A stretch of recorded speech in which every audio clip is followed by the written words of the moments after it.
Okay, this is finally working, and I'm going to get started by talking about the importance of school in mid to late childhood. In fact, these years are often called school age years because so much time is spent at school or recuperating from school or preparing for the next day's worth of school. And so we should spend a little time just thinking about the context of school and what it means to develop within it. Um, Here's just a little slide of good news that across the world, people are becoming more and more able to read and write. As of 2010, nearly 100% of Western Europe and the offshoots and most of Eastern Europe are able to read and write. And as you can see, even the countries that were really struggling to have a high degree of literacy rate have gone so that more than half of their population is able to read and write. Or in this case, this is enrolled in education, and this is world literacy rate across the global average. Um, but let's talk a minute when we think about the world, and let's think about whether the U.S. leads the world in education. And based on test scores, this particular score um, tests students of all sorts of countries. It's somewhat standardized. And what you can see here is at the top of this test is China, Singapore, Estonia, Japan, South Korea, Canada. So there's our neighbor to the north doing a little better than us.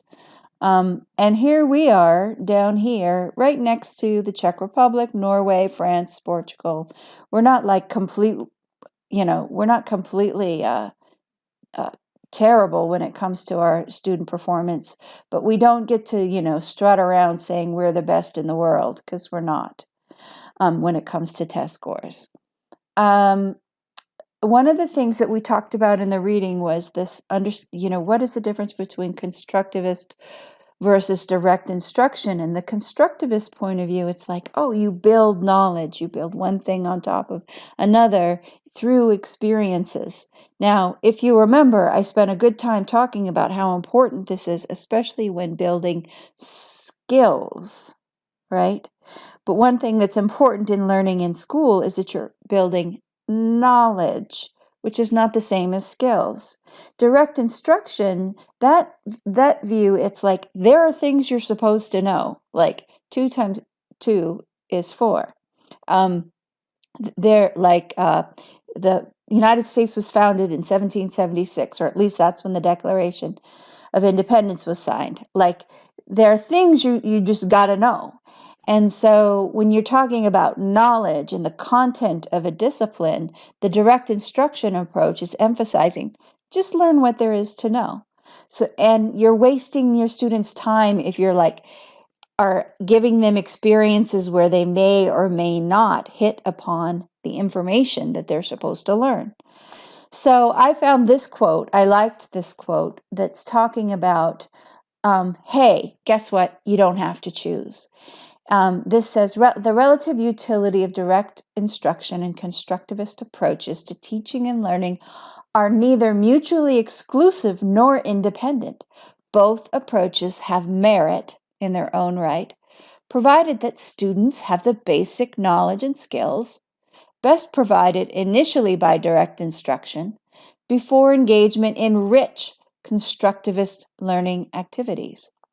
The problem arises when constructivist learning activities precede explicit teaching or replace it with the assumption that students have adequate knowledge and skills to efficiently and effectively engage with constructivist learning activities designed to generate new learning.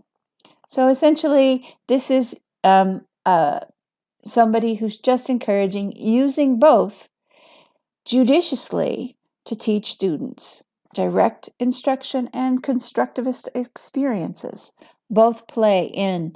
If you'll notice, I've talked about how this class, your reading guides are all about direct instructions. There's stuff you got to know. Read the textbook, look at your guide, incorporate the information, commit it to memory. That's direct instruction. And these reflections, the shares, the reflection papers, our conversation, Those are all maybe more constructivist, asking you to think and build and question and critique what it is you're learning. So that's a little bit about this class.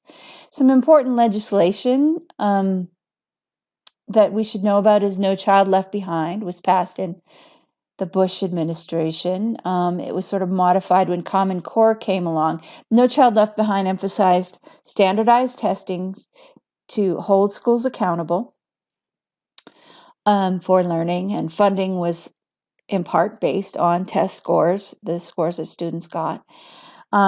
That was all well and good, but what they found is that the standards were varying from state to state widely.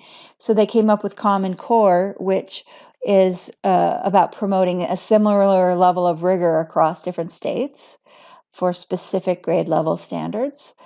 And that's been just recently modified with the Every Student Succeeds Act. You just don't hear as much about it, maybe because we all have coronavirus on the mind, but it's just modifying, it's sort of modifying the sort of extreme stance that No Child Left Behind took. The role of standardized testing, it's still there, it's modified, but not eliminated. It's still very important in certain grades on certain subjects. I wanted to just take a minute and say there are alternative schools. Now, homeschooling is like a big question these days because everybody's homeschooling. And the research that I've read on it is that there's no real demonstrated downside to homeschooling, except perhaps in science education, where often like the homeschool teachers, which are parents, may not be as educated in science, and the sort of curriculum that can be provided, it may not live up to the science education you could get if you attended a school. I also wanted to give you just a few links about charter schools. I know it's controversial. Some people really believe that charter schools are the future and where we should go, and others are saying, hold on there. We shouldn't be channeling all of our money into charter schools that have a different level of accountability. They're able to pick and choose their students. When you control for, say, anyway, so I'm not going to go into it. I'm a transparent person. I tell you what I think, and that is, I'm more swayed by this argument that I think we're overdoing the emphasis on charter schools. But I also think that there are some good arguments for it, especially the idea of giving schools some autonomy and letting them innovate and try new things that may or may not work. I think the charter schools have a role in our education system, but might not be the answer. And I'm giving you these links in case you want to investigate them. Learning to read, we didn't spend much time on it, like some core developmental things that happen between 6, and 11. And learning to read is a really big deal. We see that there are these stages of learning to read, and it starts with learning letters or recognizing basic word shapes. For example, a little preschooler might see a stop sign and say stop, and because they know the word, they might not be reading the letters, but they're definitely reading the symbol and with that has letters on it. The next stage is about phonological recoding skills. This is where you're actually recognizing them as letters and blending them in different orders. Then you start to read aloud and sound out the words. And now the third stage is when you start to read to learn in a way that you're intrinsically motivated to do. So you're learning about the world by reading. So let's say you love tractors. You're a little boy who loves tractors. You may start to read stories about tractors, or maybe you're someone who likes horses. You may read you start to want to read to get information and stories and ideas about the world. And then stage 4 is when reading facilitates multiple points of view. And this is when you may start reading novels and stories and start to imagine life from the perspective of other people. But in terms of like the process of how do you teach somebody to read, there's different, just like we saw the constructivist versus the direct learning, there's the code-based versus the whole language approach.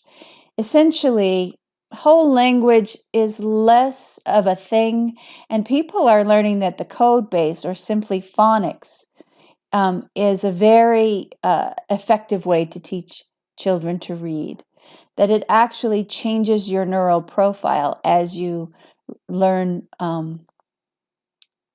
phonics reading.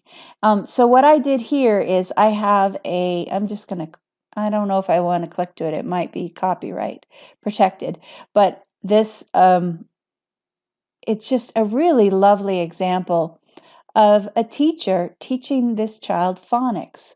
And there's so many tips and tricks, and I thought she does a great job, and I encourage you to check it out, especially if you're going to find yourself in the position to teach your own child to read at some point. But the way that this child is, he's a little probably younger than I don't think this child is even 6 yet, but she's engaging with him and teaching him very basic things about letter sounds, using different ways of moving. It's an inspiring video. And then I also wanted to give you a link to learning to write. And I took a little excerpt of examples of sort of this would be a younger way of writing where it's not emphasizing perfect. This is an emergent writing approach, and it's not emphasizing perfection. It's really emphasizing just emerging skills. So this child is getting praised or, encouraged, right or left, even though this and this, they're not anywhere near perfect penmanship, but they're beginning to now use letters and sound them out. So I like the dog. Doesn't matter. The kid's not going to be reprimanded for leaving out the I and the E in the word like. Because the kid is succeeding at communicating something and putting letters together.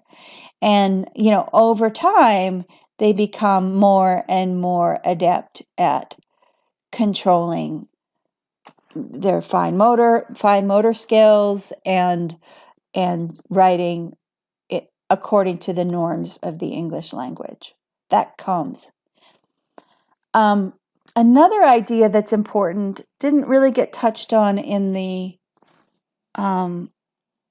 textbook, but I want to give you this idea of the teacher expectancy effect. It's the phenomenon whereby an educator's expectations for a given child actually bring about the expected behavior. So this came from some research where they took some kids, they randomly told the teachers in their classroom that they randomly assigned them to be either identified as an exceptionally smart kid or not, right? They didn't tell any of the teachers that there were remedial kids because that might not be fair. But some kids, there was nothing different about them. They were just randomly assigned to being told to have their teachers told that they were exceptionally smart, and that happened at the beginning of the year. And then at the end of the year, the kids who were randomly assigned to be in the exceptionally smart group, where the teachers were told that they were exceptionally smart, were doing better than the kids that, where there was no difference. They weren't told anyway at the other. And because of the random assignment and the experimental design, it was evidence that only changing the teacher's belief about the student could change the actual grades of the student. The student is actually doing better on even standardized tests.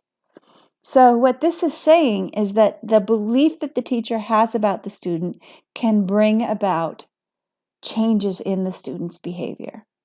And this chart describes why. It's, if there's a negative teacher expectation, the teacher may behave more negatively with less feedback, less opportunity to perform, and it may lead to student performance that's poor and low expectations for future success.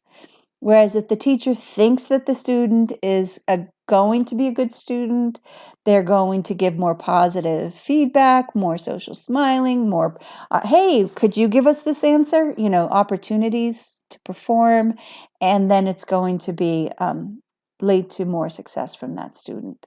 So this is just something to be aware of. And for some reason, I don't know if it makes any difference, but I always, when I went to parent-teacher conferences, I always went up to shake the hand of each teacher that my son had, and said that I am his mother. I'm Cashel's mother, and it's nice to meet you. So that even though that teacher might be meeting hundreds of parents that night, at least I put an effort into knowing that, giving that teacher the idea that somebody cared about this kid, right? In hopes of creating some expectancy in the teacher that would then bring out the best in my kid. Another thing to think about is multiculturalism versus assimilation. It's kind of a big deal when we talk about especially language learning. The multicultural education is one that's focused on helping students from minority cultures develop competence in the culture of the majority group while maintaining positive group identities that build on their original cultures.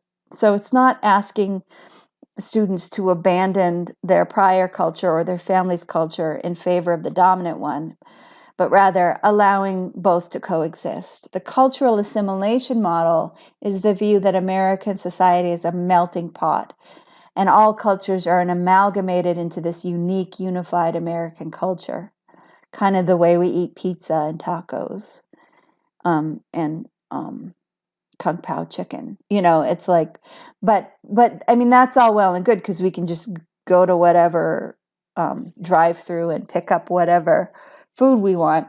But when it comes to a child that's developing, this question of, are you going to ask them to melt into America? Well, what does that then do to their relationship to their family? And, so as developmentalists, this is a really important question. So I think most developmentalists come down on this side of engaging in multicultural education, because it's just it's developmentally disturbing to have to reject your primary support system, your family. And there's also a lot of research that supports multicultural education. So this particular research was done by Stanford in San Francisco, and it involved 18,000 English as a second language students, and it followed them for 10 years. And and it was sort of just by virtue of the way the schools were arranged, some of the students were getting bilingual education, and some of the students were getting English-only education. And what this study found is, by second grade, the English-only students did best. But by fifth grade, the bilingual students did best. So this is an example of the importance of longitudinal studies, of looking at students sequentially over time, so you can understand the possible unfurling of different effects, right? So why would fifth grade students be doing better than English-only students? Well, there is some thought that there is a bilingual advantage in cognitive control. There is some thought that if you're growing up bilingual, you may actually have better cognitive control than students who are growing up with one language. So cognitive control is defined as the coordination and regulation of thoughts to respond appropriately to salient stimuli in the environment and to maintain a focus on goal-directed behavior. What that means is like to focus in on what's important and to maintain focus to meet a goal.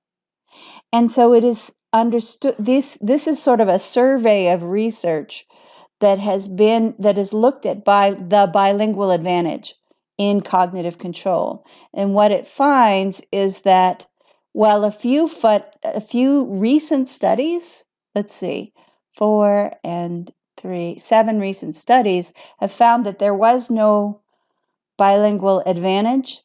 Most studies have either found mixed results or that indeed, yes, there is a bilingual advantage to cognitive control. So I know a lot of my students are bilingual, and I like to give this to you because it's awesome. Not only do you get to speak a couple of languages at least, but you also get to feel good about potentially a cognitive advantage that you have because of this. And again, when we think about the benefits of bilingualism, we also have to stop and think about, well, what are we doing to encourage bilingualism in the United States? Well, maybe we're allowing immigrants who come into to at least to some degree keep their language alive and going, but a lot of people don't even like that. But we're barely even in the United States requiring students to learn one foreign language. Like in California, there's a requirement for, I think, at least 2 years of a foreign language to get into a Cal State, to a UC, if I'm not mistaken. You guys might know more than me. So it's just not a big requirement. But then I thought, well, what is the rest of the world doing? When this is at least Europe, within Europe, what proportion of students learn 2 or more foreign languages? And this is like, oh my goodness, Luxembourg, France, Romania, Norway.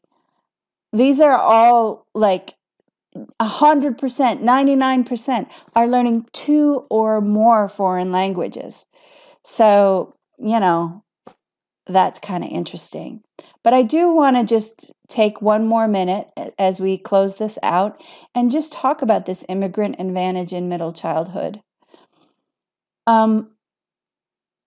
One thing that you see is that immigrant children outperform children born in the United States.